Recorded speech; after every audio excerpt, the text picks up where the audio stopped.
Après avoir installé les outils de développement, on va intégrer Bootstrap.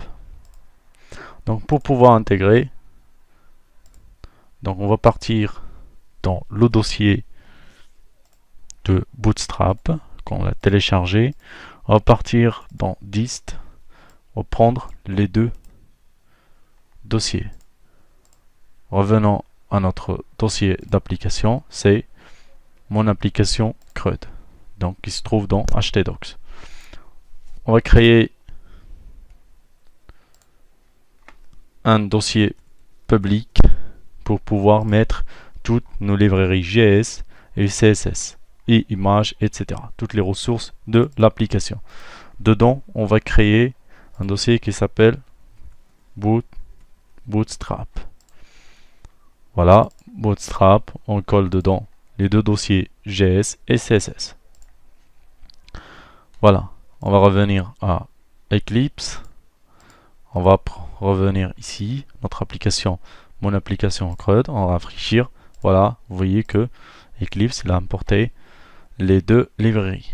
Donc on a besoin aussi d'un, donc soit vous créez des folders ici, donc create folder, on le nomme un fichier racine CSS, on va mettre les CSS global.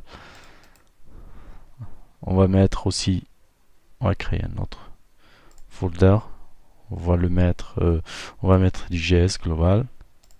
Donc dans Bootstrap, on va mettre toutes les ressources de Bootstrap, mais CSS, ça comporte les CSS global. Voilà, on va créer un autre dossier avec IMG par exemple. Voilà. Donc nous on a édité le fichier Bootstrap. Si vous le suivez, donc je répète.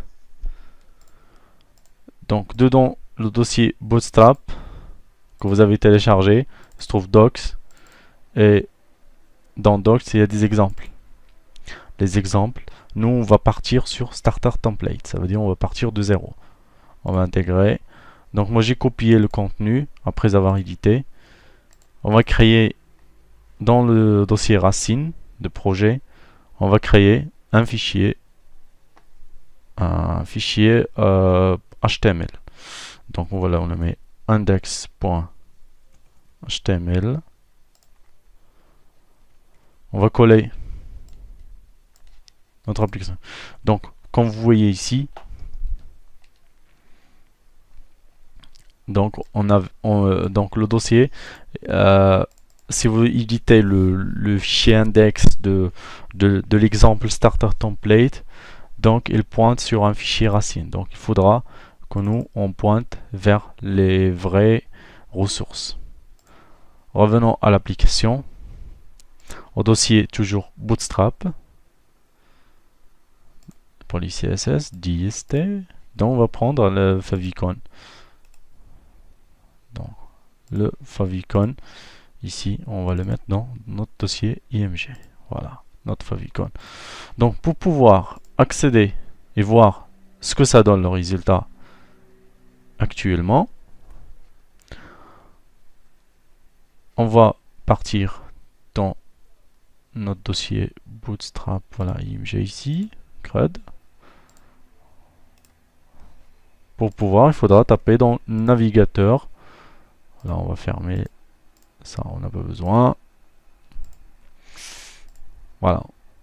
Bon, pour le starter template, voilà, on passe localhost et le nom de mon fichier, mon application CRUD.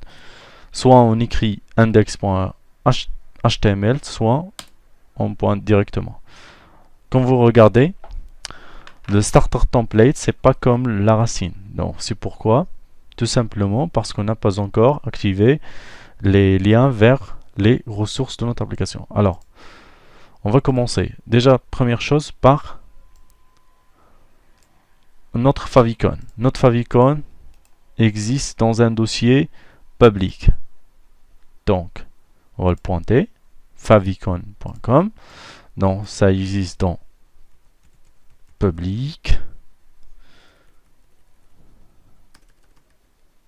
Donc on va faire img et favicon. Voilà, déjà, on va voir, on a un favicon par défaut d'exemple,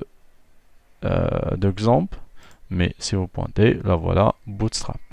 Donc on va commencer, on va continuer. Donc regardez le Bootstrap, on va pointer vers ce Bootstrap. Bootstrap.min.css, donc ça trouve dans public, toujours pareil, public.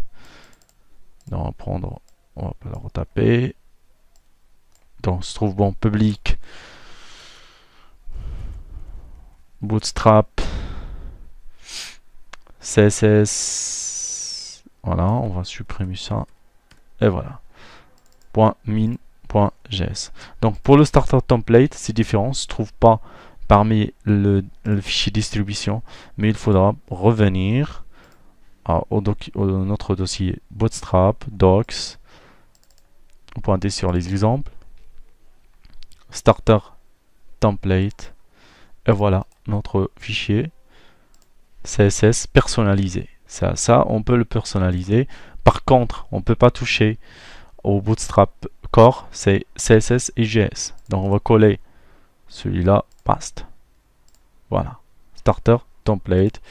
Donc tout simplement, il se trouve dans public CSS. Voilà. Donc si vous revenez ici, vous rafraîchissez, on va rafraîchir notre page, bah regarde, on a bien mis en forme notre page web de l'application. Mais si vous voyez, il nous reste encore quelques librairies à importer. Donc on va en bas de page, vous trouvez les librairies JS. Donc on a besoin aussi d'intégrer Bootstrap, tout simplement. Bootstrap. Donc on n'a pas besoin de ces deux là, mais on va pointer sur bootstrap.min.js. Donc pareil en haut, nous on pointait sur le CSS, mais par cette fois-ci là, on va pointer sur les JS. Bootstrap.min.js. Voilà, public bootstrap JS. Voilà. Par exemple, nous, qu'est-ce qu'on a besoin de créer? Donc, on va créer une application qui nous permet de lister tous nos articles publiés dans notre site, dans une data table, et on va pouvoir éditer un article, on va pouvoir supprimer un article et ajouter un article. Donc ici c'est le menu du thème. Alors, regardez, là, ça, on n'a pas besoin de tout ça. On va laisser que le titre de notre application. Voilà, donc vous revenez au code. Ici, c'est très simple. Vous voyez le formulaire de recherche. Vous pouvez le supprimer. Tout ça là. Hop, on va nettoyer un petit peu notre application.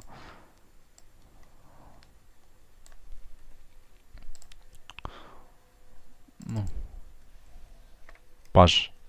On va faire page d'accueil et mon application CRUD. Voilà. Pareil ici, le div starter template personnalisé pour un petit peu faire des écritures. Donc on n'a pas besoin nous de tout cette paragraphe. On va écrire ici, on a besoin de liste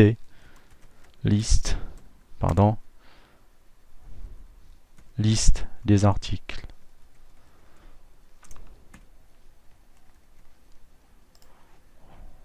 Voilà, tout simplement. On va afficher la liste des articles.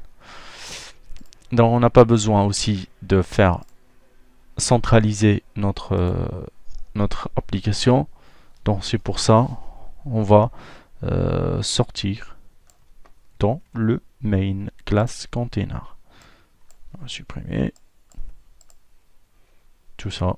en laissant liste des articles. Et vous voyez que il a bien aligné la liste des articles. Donc ce qu'on a besoin aussi, c'est une table qui affiche la liste. Donc revenons au Bootstrap exemple, vous pouvez partir dans documentation, dans la barre qui se trouve ici, on va chercher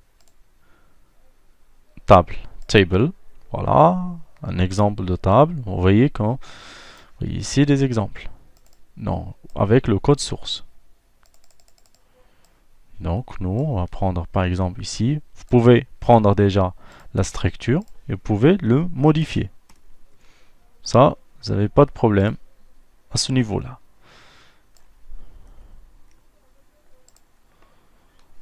Donc, table, on va modifier les headers. Voilà.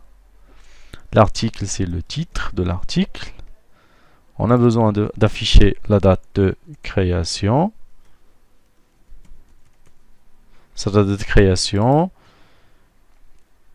le titre, la date de création et on va afficher les actions. Donc, titre, donc un ID, donc on va afficher les ID, le titre, la date de création et voilà, c'est défaut des exemples, on va les laisser par défaut comme ça. On revient à notre application, vous voyez notre table qui s'affiche bien. Comme vous le remarquez ici, Bootstrap vous fournit plusieurs exemples.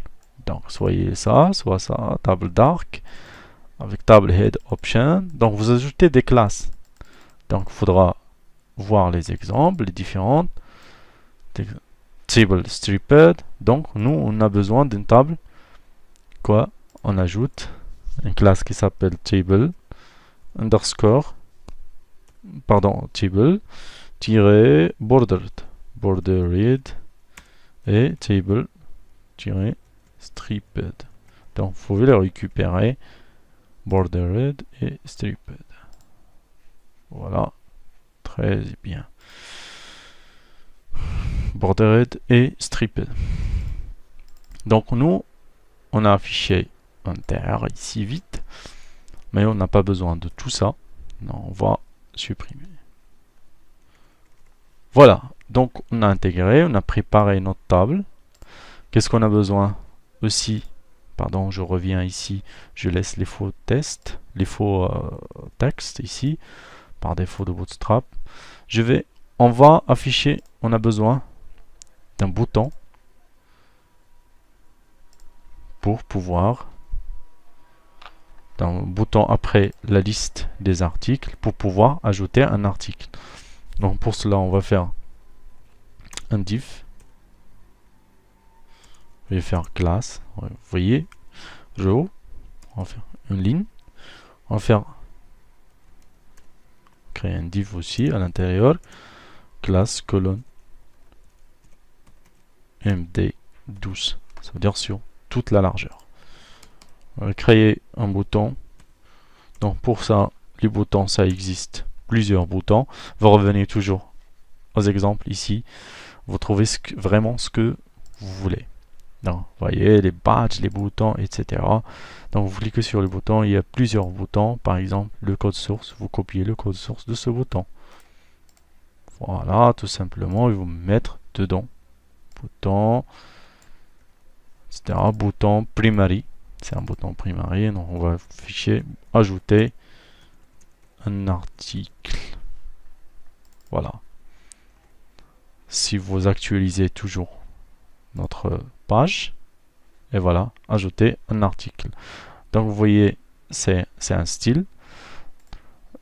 C'est question style. Vous pouvez l'ajouter sur ça, stylisé par défaut, en ajoutant un margin qui s'appelle un margin bottom de 10 pixels par exemple, pour un petit peu mis en fort pour séparer le bouton.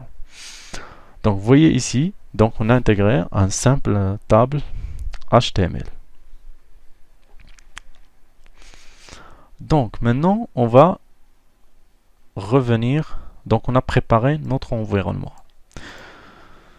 notre page HTML. Donc il faut créer une base de données pour pouvoir lire des informations et les afficher automatiquement dans cette table-là, soit on clique sur ajouter un article et on affiche la modale qui va nous permettre d'ajouter un article, soit vous cliquez sur un bouton ici, modifier, pour modifier l'article. Voilà, dans la prochaine vidéo, je vais vous expliquer comment intégrer DataTable et créer une base de données afin de lire les informations et faire toutes les actions.